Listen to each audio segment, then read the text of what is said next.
So today we're going to be talking about life story work, sharing history with your child and how you're going to go about that, what story life work actually is. So if you think anything to do with adoption family life is going to be useful, whether it be stuff for you about the children, the process, trauma related behaviours, then please just take the time now to hit the pink subscribe button that you can see in the corner. So these ring binders that we have several pages in there that are laminated, and inside we'll have photographs of the boys, their previous home, anything else that was there for them from their birth family, and anything that was there from us, and takes them right the way through so that they can see how their life has developed. But it also talks about their history and what the issues were around the birth family in quite a lot of detail actually. And so when we did share it with the boys, we had a bit of a struggle because they became fixated on certain things, because the boys were taken away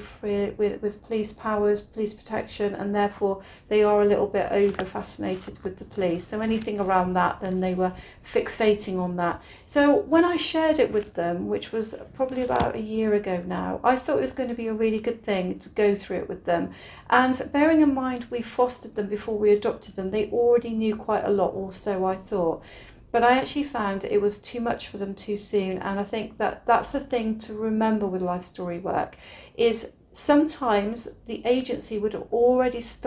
shared the life story with the child before they're adopted. So sometimes an advocate or an agency will come in and they will do life story work with the child, and they will build up a book and pictures with the child, and that will go toward the final kind of document that ends up moving on with them. So sometimes children have had that work done with them, our boys hadn't, but actually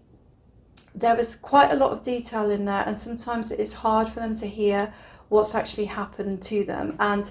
from a perspective of an adult looking at it, some of it is stuff that only an adult would really understand. So even if though it's written in a child's perspective, when we're talking about potential sort of, drug use or that stuff of that nature, a child's not really going to get that anyway. So it is a case of, I think, sharing parts of it with them when they're ready. And I know that for some adopters it would be quite hard to do that, because once you start establishing your life with your new child, it's almost like that history and that life story work is already gone. It's almost like the past is already gone and you're building a new life.